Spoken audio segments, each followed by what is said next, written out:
সিঙ্গাপুরের বৃষ্টি দেখাচ্ছি আপনাদের। আমরা সকালে মেরিনা বিচে যাওয়ার জন্য প্রস্তুতি নিচ্ছিলাম। হোটেলে চেক আউট করে বের হয়েছি। ইতিমধ্যে আল্লাহর রহমত সুন্দর বৃষ্টি হচ্ছে। এদিকে একটু main road,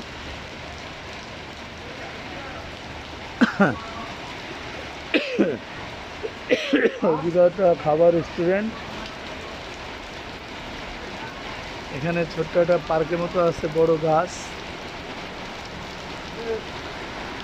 international airport EIT, এটা না ট্রান্সপোর্ট। ইনি সাইকেল নিয়ে যাচ্ছে দৌড়ায়া।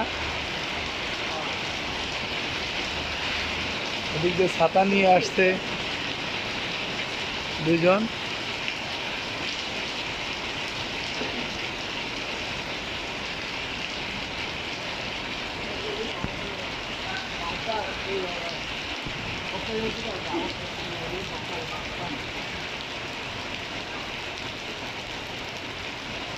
ভালো ভালো।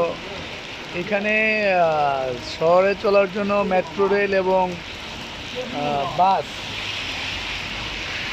মেন রাস্তায় অনেক বাসের বিভিন্ন নাম্বার থাকে, যে যার স্থান অনুযায়ী সেই নাম্বারে। যেমন 62 নম্বর বাসগুলো, 62 নম্বর বাস। এই বিভিন্ন এরিয়ায় বাসগুলো চলে যায়। তার প্রাইভেট গাড়ি আছে, যারা পাবলিক ট্রান্সপোর্ট আছে, অনেক ভালো সুবিধা। সিঙ্গাপুর হচ্ছে এমন একটা রাষ্ট্র যেখানে পৃথিবীর বড় বড় কোম্পানির অফিস রয়েছে, এবং এখানে যে সিপোর্ট, এখান থেকে জাহাজ বিভিন্ন দেশে এসে নোঙর করে এবং তেল নেয়, ইঞ্জিনের কিছু কাজ থাকলে কাজ করে, আবার তারা ছুটে যায় সাগর পানে বিভিন্ন রাষ্ট্রের উদ্দেশ্যে। সিঙ্গাপুর প্রথমে এখানে 60টি পরিবার ছিল, তাদেরকে মালয়েশিয়া ওরা যাবার স্বাধীনতা দিয়ে দেয়। এটা এক সময় একবার ফ্রান্স, একবার ইটালি, একবার আমেরিকা, একবার ব্রিটিশ, এরা তাদের আন্ডারে রেখেছিল। এখন পুরোপুরি এই সিঙ্গাপুর স্বাধীনতা লাভ করেছে। লিঙ্কন সাহেবের মাধ্যমে আজকে সিঙ্গাপুর একটি উন্নত রাষ্ট্রে পরিণত হয়েছে। এখন তার ছেলে এখানের প্রধানমন্ত্রী। 5 বছর পরে পরে ভোট হয়, এই ভোটে নির্বাচিত হয় তার পরিবারের লোকজনে। স্বাধীনতার পরে আর অন্য কোনো দল আর কেউ প্রধানমন্ত্রী, প্রেসিডেন্ট বা রাষ্ট্রীয় ক্ষমতায় আসতে পারেনি। লিঙ্কন সাহেবের পরিবারই এখনও এই দেশটা চালাচ্ছে। সুন্দর বৃষ্টি আপনাদের দেখাইলাম। আমরা ওই দিক থেকে আসছি, আমরা উঠেছিলাম আজ গেলাং রোডে। এটা হচ্ছে 14 গেলাং রোড। সবাই এখন, আজকে অবশ্য রবিবার, সিঙ্গাপুরের ছুটির দিন। আজকে কর্মব্যস্ততা কম, আজকে মানুষ হলো রিল্যাক্সে ঘুরে বেড়াবে, কেউ বিশ্রাম নেবে। ছুটির দিনে খুব বৃষ্টি হচ্ছে। বাংলাদেশে যেরকম সুন্দর বৃষ্টি হয়, এখানেও ক্যাটস অ্যান্ড ডগস সুন্দর বৃষ্টি হইতেছে। আমার ভাই যে স্বপন, আমার 2 ভাই অনেক দেশে ঘুরি ইনশাআল্লাহ। সিঙ্গাপুর সম্পর্কে তোমার কিছু অনুভূতি জানাতে পারো? মানে এই 2 দিন যে ঘুরলা, সিঙ্গাপুর সম্বন্ধে কি জানলা? মানে দর্শকদের জন্য কিছু বলার আছে কিনা তোমার? সিঙ্গাপুর একটি খুব সুন্দর একটি গুছানো পরিপাটি রাষ্ট্র, বিশ্বের ভিতরে বলা চলে।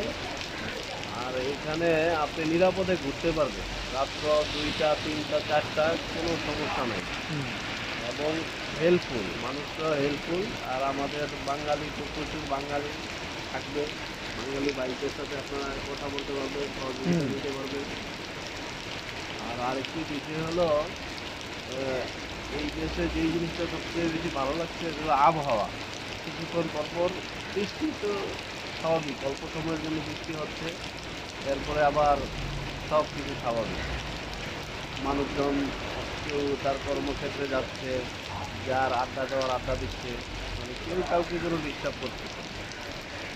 এটাই সবচেয়ে ভালো। আর এই দেশের সরকার এমন একটা ব্যবস্থা চালু করছে যে কেউ কারো ইয়াতে হস্তক্ষেপ করতে পারবে না। প্রত্যেকে স্বাধীন, ইয়ে করবে, শুধু খালি আইন মানলেই হবে। যে আইন মানলাম, তাইলে আর কোনো সমস্যা নেই। যেগুলো আইনের ভিতরে পরে নিষেধ আছে ওগুলো না করলেই এই দেশে আর কোনো সমস্যা নেই। এবং নিট অ্যান্ড ক্লিন একটা দেশ, পরিষ্কার পরিচ্ছন্ন, জায়গায় জায়গায় ডাস্টবিন রাখা আছে, মানুষ তার ময়লা নিজস্ব স্থানে ফেলতেছে। হ্যাঁ, এই যে আপনাদের ডাস্টবিনটা দেখলাম ফাঁকে, এই ডাস্টবিনটা এগিয়ে দিচ্ছে, গাড়িতে এসে ময়লা নিয়ে যায়, কেউ রাস্তায় একটা ময়লা ফেলায় না। হ্যাঁ, ঠিক আছে। আবার যেটা দেখলাম যে আমাদের বাঙালি ভাইরা কত সুন্দর এই দেশের নিয়ম পালন করতে। যে আমরা আবার কী করি, বাংলাদেশে গেলে যেহেতু কেউ পালন করে না, আবার হয়তো প্রবাসী ভাইরা সেই কারণে তারাও ওইরকম অভ্যস্ত হয়ে যায়। তাই আমাদের উচিত আমাদের যেই মনের ভিতরে যে ময়লা পরিষ্কার করা, তাই দেশ ইনশাল্লাহ পরিষ্কার হয়ে যাবে। ঠিক আছে, ধন্যবাদ সবাইকে। থ্যাংক ইউ আমার ভাই স্বপনকে। আমরা ভুটান, ইন্ডিয়া, সিঙ্গাপুর এবং মালয়েশিয়া আমাদের অলরেডি 4টা দেশ ঘোরা হয়ে যাবে ইনশাল্লাহ। আমরা একসঙ্গে 4টা দেশ ঘুরছি। এদিকে আমরা বৃষ্টির জন্য আসলে অপেক্ষা করছি। তো সিঙ্গাপুর সম্পর্কে আপনারা মোটামুটি খুঁটিনাটি জানলেন। আপনাদের সঙ্গে আবারও দেখা হবে। এর 63 নাম্বার বাস, 63 এদের পাবলিক ট্রান্সপোর্ট গেল। মেন রাস্তাটির ওদিকে আমরা একটু ভিতরে বৃষ্টির জন্য আশ্রয় নিয়েছি। ধন্যবাদ।